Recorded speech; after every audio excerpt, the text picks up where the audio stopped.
Testing, testing, testing. Well, good evening, good evening, good evening. This is the Minister McNeill Kimble coming to you guys live. I did want to give you guys an update and provide you guys with the information concerning the complaint that we just filed today in the Lucas County Court of Common Pleas. We are waiting for the assignment of a case number as well as a judge to be responsible for the complaint that we have drafted and filed with Lucas County. The reason that we've decided that we're going to file this complaint, this particular complaint, in the Lucas County Court of Common Pleas is because due to the history of what we've experienced in Fulton County, even with the most recent action involving Judge Hazelman, where he, in the recent pretrial hearing that we had scheduled concerning our corporation, the HCV Distribution Corporation and State Farm, Judge Hazelman had to recuse himself from our case due to a conflict of interest. So, in other words, our case has now been put on the back burner again because we have to wait for an appointment of another judge, a visiting judge, to be appointed to judge the matter in our State Farm case. However, the McNeill Chevrolet complaint is a completely separate complaint that does not involve the State Farm complaint. However, there is speculation that there might have been some involvement from this establishment in the destruction of our minority-owned business, the HCV Distribution Corporation.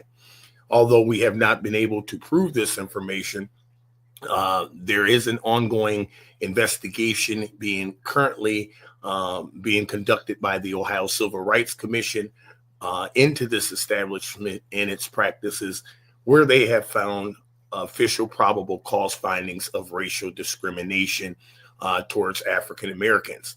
So the reality of this is this complaint was filed not because of the past experiences that I experienced as the former finance manager of this establishment, because due to the statute of limitations, it does limit any claims to be brought to the court concerning employment, limiting it to literally 2 years. I believe it's 2 years after that you can bring a claim. So this complaint is not to file charges because of the mistreatment that I experienced as the finance manager, but it does highlight the most recent actions of the dealership and dealership representatives, which does constitute a completely separate complaint.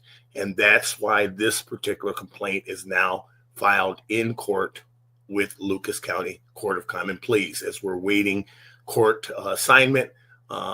This is the drafting of the complaint, and I'm going to go ahead and review this with you all together so you guys can see what we are going to request from the courts. We are requesting a jury. I am prepared to go to trial in this matter. I have the evidence. The reality of it is I can represent myself in this situation because there's no need to add a legal representative to a matter that involves me when I am the one that has the experiences and the evidence of what has happened throughout this entire situation. So we'll just start right at the beginning. It says, in the Court of Common Pleas, Lucas County, Ohio, McNeill Kimble, plaintiff, McNeill Chevrolet, defendant, case number to be assigned by the court, complaint for racial discrimination, hostile work environment, retaliation, impersonation of law enforcement, and civil rights violations. Parties in jurisdiction: plaintiff Marquis Kimble is a resident of Lucas County, Ohio. Defendant McNeill Chevrolet is an Ohio business entity operating in Fulton County, employing more than 4 individuals and subject to Ohio Revised Code, ORC, Chapter 4112, entitled V2 of the Civil Rights Act of 1964. This court has jurisdiction under ORC 2305.01 and ORC Chapter 4112 as damages exceed $500 and involve violations of civil rights. So this is why we're filing in this particular court, because it does have jurisdiction over cases that involve civil rights violations. Factual allegations. Now, these are the complete facts of the case, which again, it paints the picture of this establishment. However, some of these facts cannot be, brought up as a complaint because, we're past the statute of limitations on some of these complaints. However, it does paint the picture of why it's important that these facts are highlighted. Factual allegations. Plaintiff was employed by defendant as finance manager from 2010 until his constructive discharge in 2018 due to pervasive racial harassment. That is 1,000% correct. What ended up happening, truthfully, with my resignation of this dealership was I had attempted to resign before I actually made the final resignation. And when I made the announcement that I was going to resign from the position, the dealership did everything in their power to prevent me from doing so. So they promised me all of these different things that they never did, keep. They made these promises to allow me to continue to work my side business, which was a credit restoration company. And what we were doing, what we specialized in was, working with minority customers that have credit issues and restoring credit and things like that. And so I had developed a strong customer base of credit restoration customers. And a lot of those customers would come to me to purchase a vehicle over the years throughout my time at that dealership. So the time that I resigned, when I finally made the resignation decision, at first I made this decision and I made the attempt to announce it to the dealership. And like I said, they said, hey, what can we do? We'll give you we'll allow you to keep your separate private office. You can work the hours you want to work. We won't change your pay. Just do not resign. We can still have you coming out here. You can bring your customers out here part-time, and we'll keep you happy and we'll get the banks out here to get your customers approved. We'll get subprime banks out here. We'll get more vehicles out here. And, we just don't want you to resign. So I agreed to these terms. And throughout my tenure there, I brought out a series of African-American customers to be approved for vehicles. And not only were they either denied or told they could not get this vehicle, they were restrained to only purchasing this vehicle or that vehicle.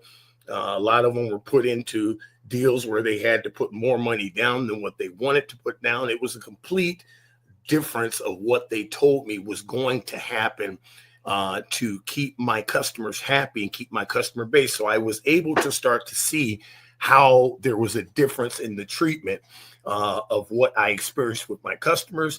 And, the series of people that I brought out there, it was always an excuse of why they can't get this or why they can't get that, or what, we got to go get the car back. I was made to make sure you verify each and every person that has insurance before they buy a vehicle. However, if they were someone that bought from this dealership for 60 years and they came in here with the same exact expired insurance card, you better sign that car deal up or you're going to deal with it.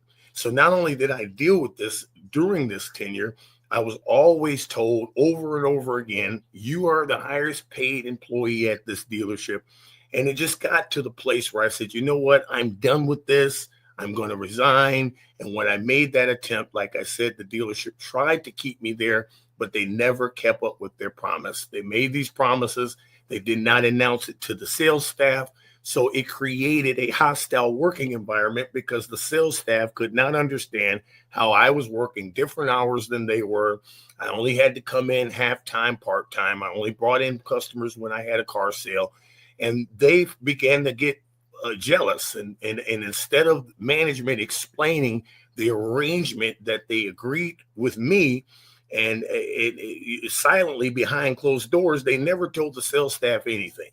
And then somehow, some way, it got out to the sales staff that I was still being paid what I was being paid because of the agreement that the dealership agreed to do. And instead of the dealership standing up and saying, yes, we agreed to this, this is what we agreed to keep Marquis Kimble employed here, they decided to change everybody's pay without any notice, which limited and literally reduced my pay to only $150 a week. And I suffered that for 6 months to try to attempting to support my family until I just finally had enough and resigned.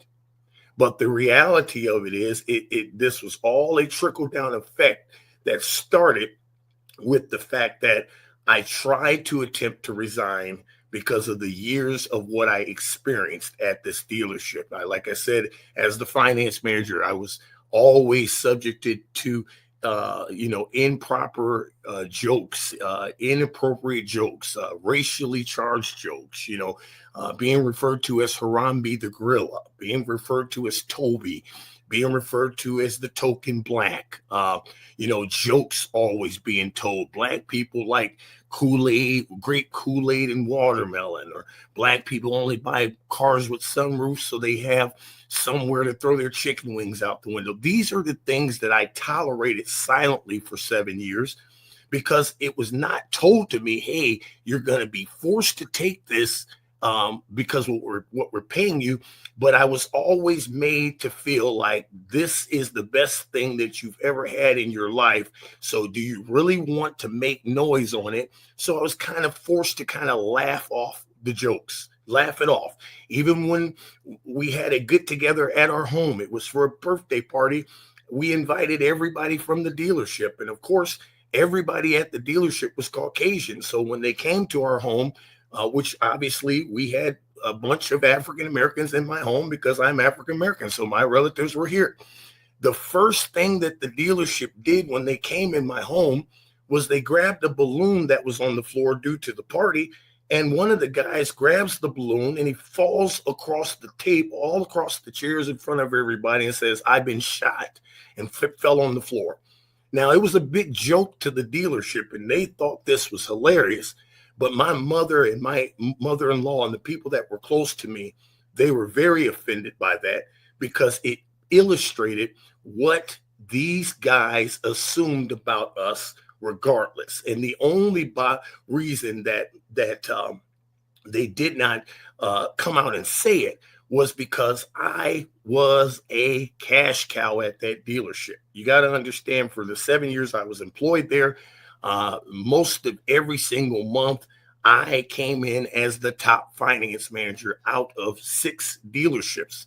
So you're talking about McNeill Chevrolet, LaRich Chevrolet Cadillac, LaRich Toyota, every single month. In fact, I even won an award one year of holding the highest average amongst these dealers every single month. So the reality was I held the highest average out of the group of dealerships, yet I was the only African American, period.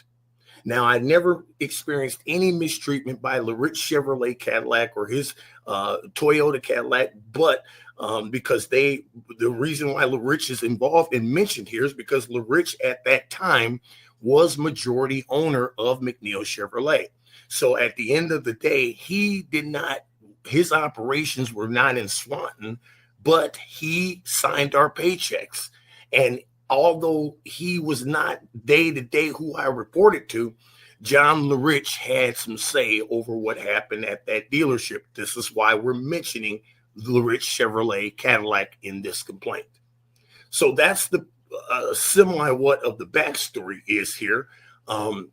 So basically, as we continue here, during employment, plaintiff endured racial slurs, including Harambe the Gorilla, token black guy, and Toby, creating a hostile work environment under ORC 4112. These are facts. This is not made up. And the reason that I'm bringing this complaint is because I truly hope that these guys want to go to trial with me. I truly hope that these guys want to get on the stand and literally sit there and try to deny that this behavior was not only went on, but was excused. I can specifically remember certain people, which I will not name in this particular video, that literally referred to me as Harambe the Gorilla. Now, understand at that time, I was the finance manager. If you look at the rank of any dealership that has a finance manager, the finance manager is usually on the same rank as your sales managers, your new car managers. The executive management team of the dealership includes the finance manager. Why? Because every single dollar that the dealership makes comes through the finance office.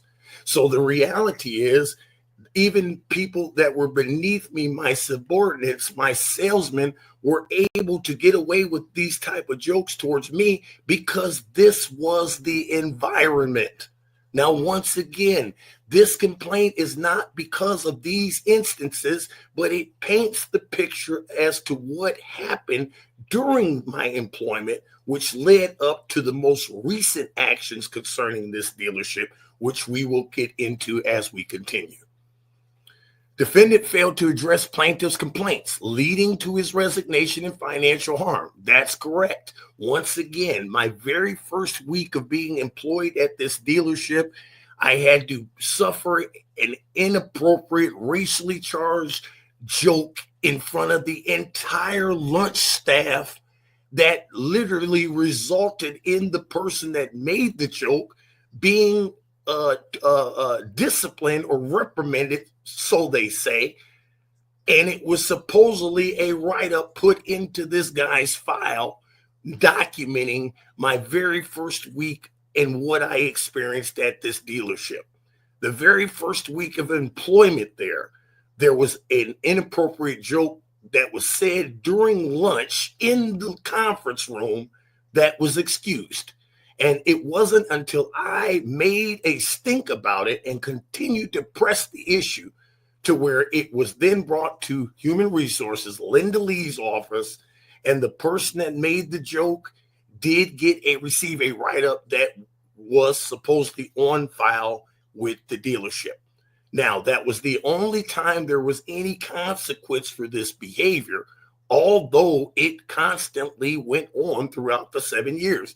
I'm telling you, jokes about Afro Sheen, jokes about cocoa butter. I mean, just every single day, whether it was somebody from management, somebody from sales, or it was just customers from the dealership, people that had come in for years, that I just took this behavior.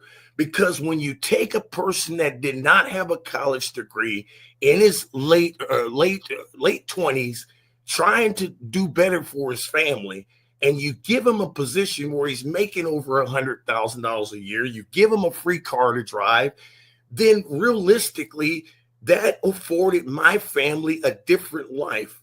It allowed my family to experience things that a lot of people that I grew up with never got to experience. So it put me in a position where you just kind of just take it, even though it burned me up every single day. There are people, friends and family that can verify the times I get off of work at that dealership and they would just say to me, I don't know how you can tolerate it. How you put up with it is beyond me. But the reality was, I wanted my children to be raised in a decent home, in a different area, decent schools. And the reality was, I said, hey, it's not that big of a deal. I just kind of brushed the stuff off. But the reality of it is, you have to always remember, it doesn't matter who's paying you, how much they're paying you, who cares what they're paying you. Does not give them the right to mistreat you and violate the law because they're paying you a paycheck. Once again, this dealership gave me nothing. They only guaranteed me a $20,000 per year draw. Let me explain that to you guys that don't understand. What that means is every single Friday, they gave me an advance on my pay, which was about $500 every single week. And then every single month, when we received our pay from our performance, I had to pay that back. So they did not give me anything. I earned six figures a year because I exceeded the goals that they gave me every single time, which allowed me to earn a substantial income.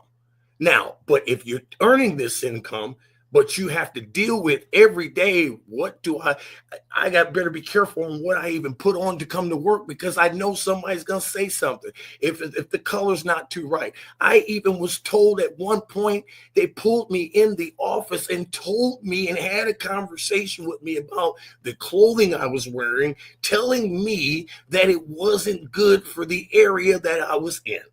Now, I don't know where in the law it's okay for your employer to dictate your clothing if it's not in violation of the dress code. However, this was the way they made me feel, so I had to wear a certain hat for 7 years until I just could not take it anymore. So this led to his resignation and financial harm.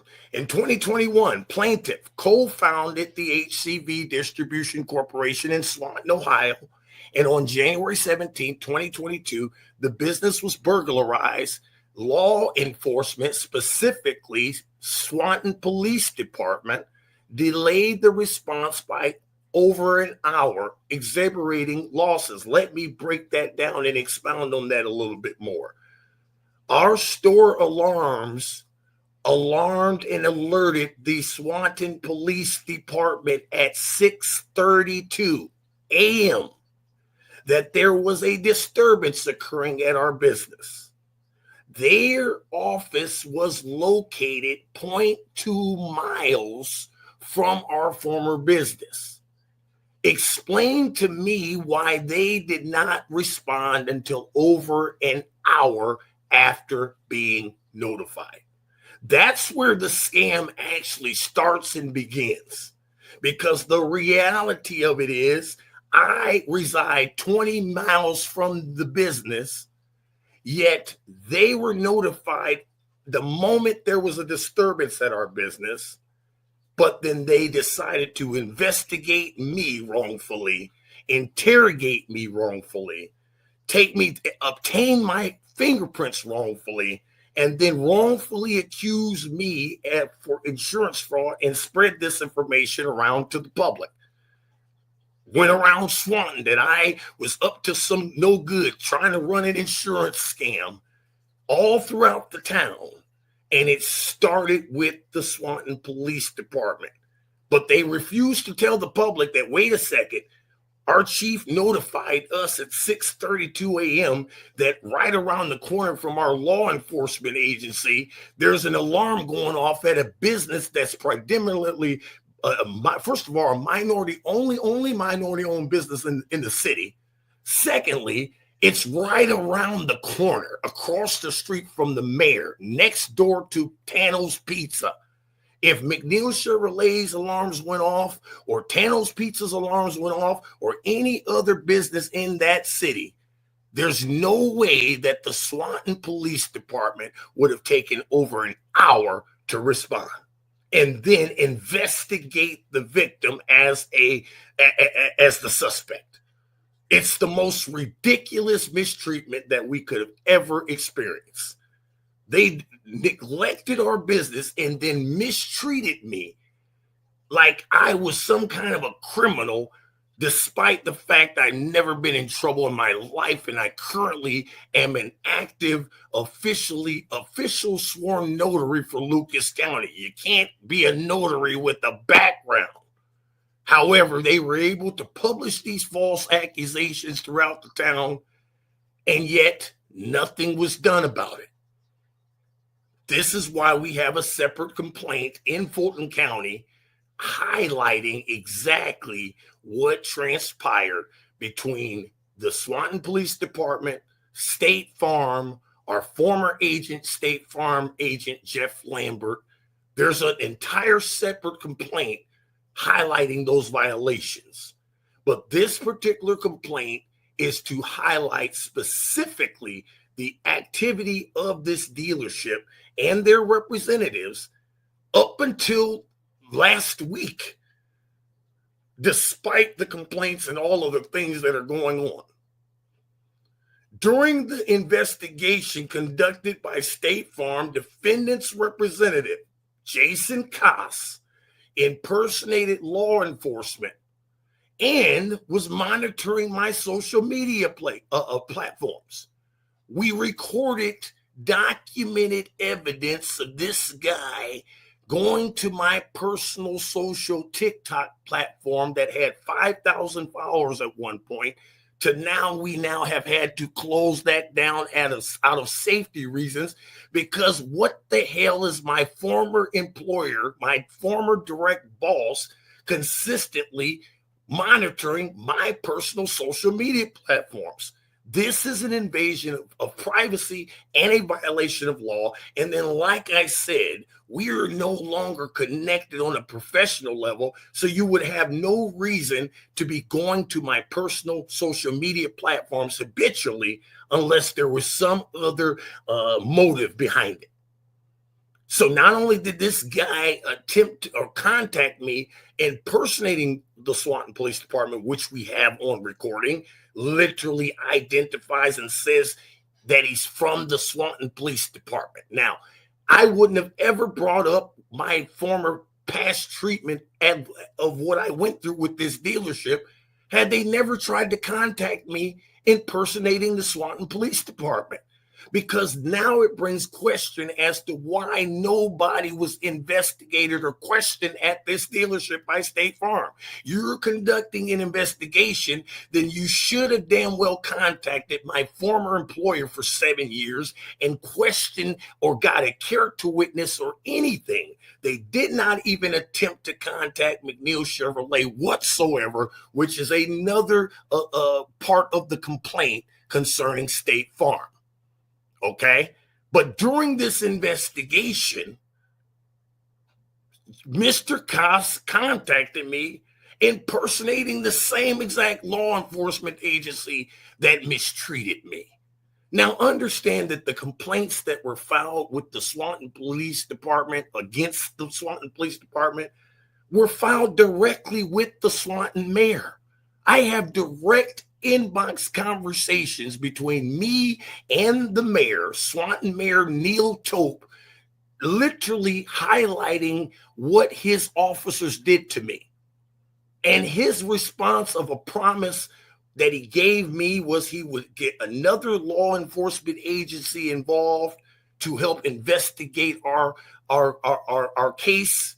And as soon as we retained legal representation, they decided to drop the case without any further investigations or suspects. You want to explain that to me? What happened to the extra investigation, Mr. Mayor, that you promised? It never happened. That's why we got to hold these elected officials accountable. What are you coming into the office for if you can't even stand up and defend a business that you know was destroyed in your town? How do we have a grand opening, cutting a ribbon with the mayor in right downtown one moment, and then the next moment something happens and nobody stands up and defends us? For 2 years, we've had to fight it. 2 years. And now the judge had to sign off again. Why? Because of a conflict of interest. The same conflict of interest that he had 2 years ago. Why did it take until April for the judge to finally say, I shouldn't be judging this case? This is why this complaint is going to be heard in Lucas County. Why? Because the phone call made where the representative of McNeill's made impersonating law enforcement, that was made to me in Lucas County. So we're done playing the game in Fulton County. This matter will be heard in Lucas County. Too many people in Fulton County know each other. Oh, we're golfing buddies. Oh, you're over in my son-in-law's backyard for a barbecue. I'm sick of that. We need a fair case, and we need a fair opportunity, a fair trial. And I am seeking a trial. I don't want these scams had plenty of opportunities to settle this matter, and they just chose to ignore it. So now let's bring it to the public. Let's go to trial, because I promise you, I will not waste the court's time. I can support every single piece of this complaint that is alleged. None of this is made up. And the dealership's representatives know this. Mr. Koss threatened to sever business ties if Mr. Kimble plaintiff pursued legal action. That is 1,000% yet again another factual fact that happened that nobody even took a look at or questioned. I received a phone call from Mr. Koss saying, I'm hearing through the grapevine, through the city, that you're planning on suing the Swanton Police Department. Now, at this time, I hadn't even thought about doing this, or there wasn't even any thoughts about this. However, when I said to him, no, I hadn't, then his response to me was, if I was planning on going to go after the Swanton Police Department, the dealership would have to disassociate themselves with me.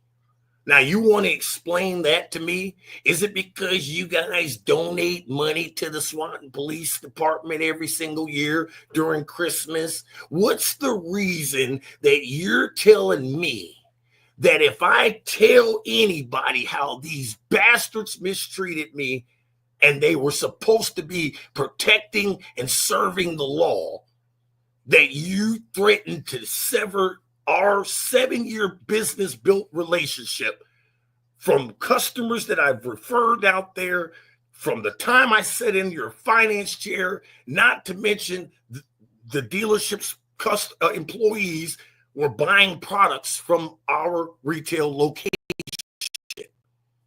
So we had all of this going on, but all of a sudden, when it's told to you by somebody throughout the city that there were plans of me coming after the Swanton Police Department, you then tell me if that's the case, you're going to have to disassociate yourself with me. And I'm supposed to believe, like I just was born yesterday, that you or someone at this establishment didn't have anything to do with the destruction of our business. You've harassed me. You've followed my social media. You've been doing things unlawful without any consequence. I guarantee you, if I contact anybody today acting like a police officer, they're coming to my front door with the silver bracelets before you can say hoochie mama. But this can go on a year ago. Nothing's done about it, forcing me to have to bring this action before the court. Sad, sad shame. Defendant continues to send unsolicited mail to plaintiff and his spouse despite cease requests. Once again, how in the hell is this possible when their legal attorney, Bonnie, whatever her name is, she's a scam, sends off a demand that we don't attempt to contact McNeill's on any level. We've honored that, yet these scams have tried to send direct mail to my home addressed directly to me and my spouse, on top of contacting me impersonating the Swanton Police Department, on top of watching and following my personal social media platforms, on top of our past dealings with how I was treated during my tenure as their finance manager. And somehow there's no consequences for that. No, we're seeking judgment from the court at this point. The Ohio Civil Rights Commission, OCRC, is investigating defendant McNeill Chevrolet for systematic racial discrimination against African-American customers. Plaintiff filed complaints with the OCRC, the Federal Trade Commission, and Better Business Bureau, which defendant ignored. Several emails to verify that they have just ignored this because their attorney has received these emails, have not even responded, despite the fact that we've escalated these complaints and escalated these complaints and escalated these complaints. There's several numerous violations here, and it's only because I'm African American that I'm treated this way. There's no way that if my skin color was different, that I would have to make 15,000 complaints to every single regulatory agency there is with supporting evidence, including a police report. Guys, I have a police report from the Lucas County Sheriff's Office where he completely spells out that he verified, heard the evidence, yet this was turned in and nothing was done. No, we're not going to stop until we get down to the bottom of what happened to our business. McNeill Chevrolet also gave us potential suspects to report to State Farm. Do you think they questioned those suspects that we turned in? And how did McNeill's know to give us this person? It sounds like to me there's some cahoots going on, and I'm done playing through Fulton County, playing their stupid scamified clown game to figure out what game is going on today. No, we're going to get down to the bottom of this, and we're not going to stop until you're held accountable. Defendant surveillance caused plaintiff's TikTok account to shut down for safety reasons, furthering emotional distress. That was my very first TikTok platform that I built up to 5,000 followers. After I found out and started noticing that this guy was watching my social media platforms, I'm like, what the hell is this? I shut the page down out of safety reasons. These people know where I live. They know where my family is. My family is safety is an issue now. Why are you directly trying to invite my spouse out to this place of this big place of a scam called McNeill's when you know that there's an ongoing complaint involving your former finance manager? Where's the law at? Where's the protection here? If I can't contact you, you shouldn't be able to contact me. How is that okay? Direct invitations all the way up until last week, guys. This complaint started last year, May of last year. We should not be receiving anything from these guys, especially up until last week, 2025. And you want to tell me that this is not harassment? Stop it. Now let's get into the causes of action. Causes of action. Let's start there. First of all, why is this thing freezing up on me? All right. Let's see here. Cause of action. Count 1, racial discrimination and hostile work environment. Defendant created a hostile work environment through severe and pervasive racial harassments, failing to take corrective action. You guys don't believe me? Listen, I have a birthday card that these guys gave me for my birthday. You know that I'm African American. So why would they go and give me a birthday card with a little black boy on the front of the card in front of a 1956 Chevy? You're going to say, oh, it's just a birthday card. It's nice. No, it's a problem because every single individual at that establishment that signed that birthday card was of Caucasian descent. So it clearly paints the picture of what I went through during my tenure as the finance manager of this dealership. Defendant's conduct constitutes unlawful discrimination under ORC 4112. Count 2, retaliation. Defendant retaliated against plaintiff for opposing discriminatory practices by threatening businesses' association and surveilling social media. We talked about this. I was literally told by this representative that if I reported what happened to me by the Swanton Police Department or proceeded after them legally, that the dealership would have to disassociate themselves with me. Impersonation of law enforcement. Mr. Koss impersonated law enforcement to intimidate plaintiff, a misdemeanor of the first degree. Count 4, defendant interfered with the plaintiff's right to contract freely, discriminatory customer loan practices, and post-employment harassment.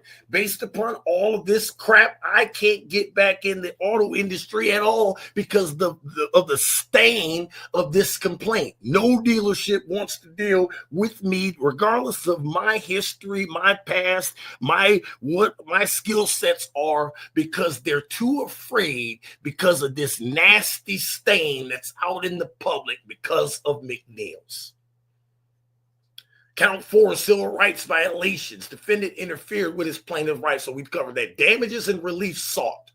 Plaintiff seeks compensatory damages exceeding $500,000 for lost income, emotional distress, and reputational harm.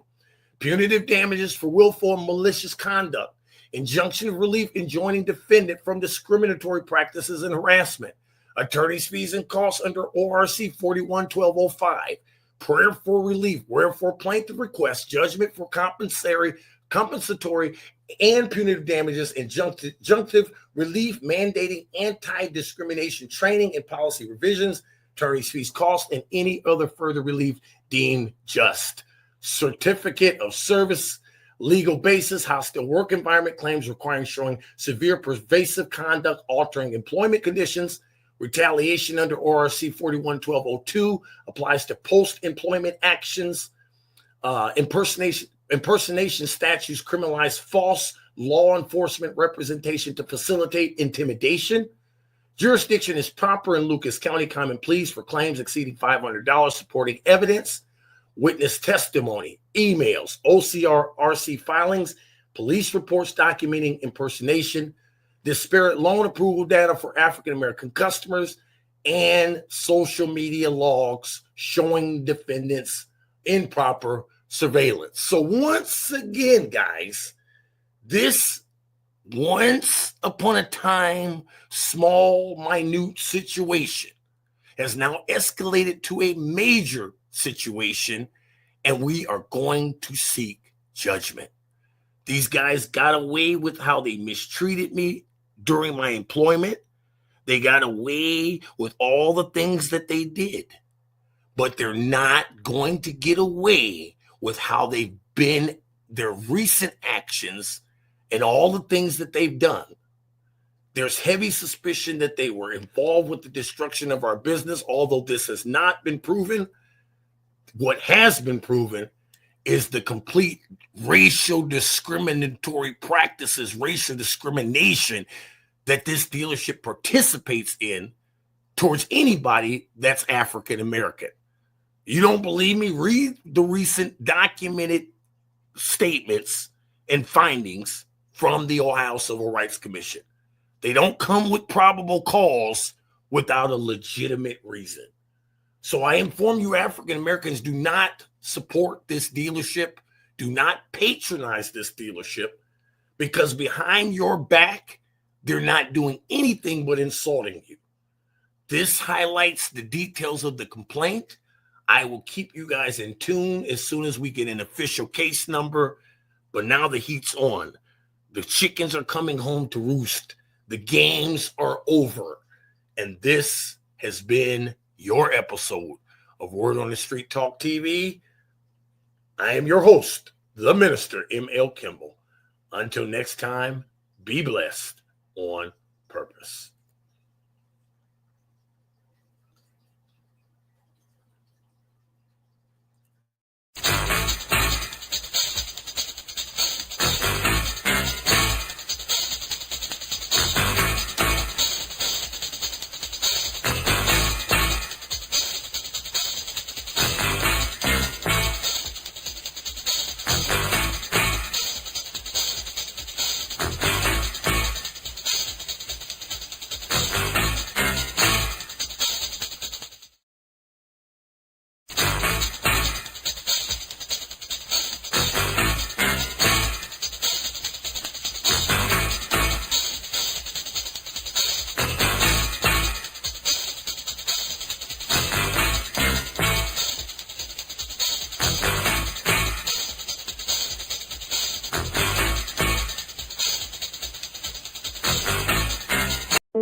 The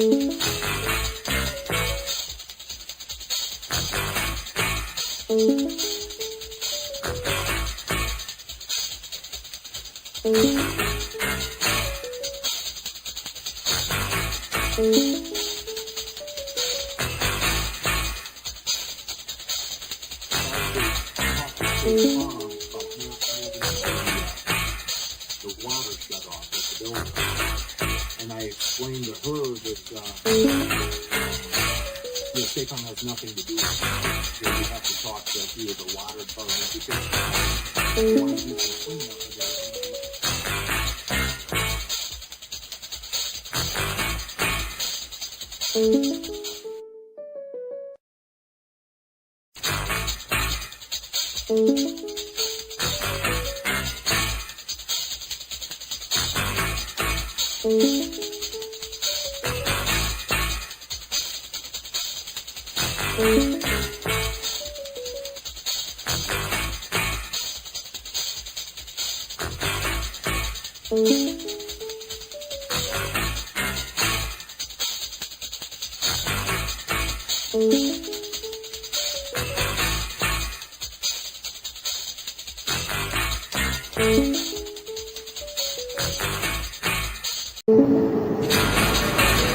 State Farm under fire for numerous violations of civil rights, privacy violations, breach of contract, bad faith practices, discriminatory practices.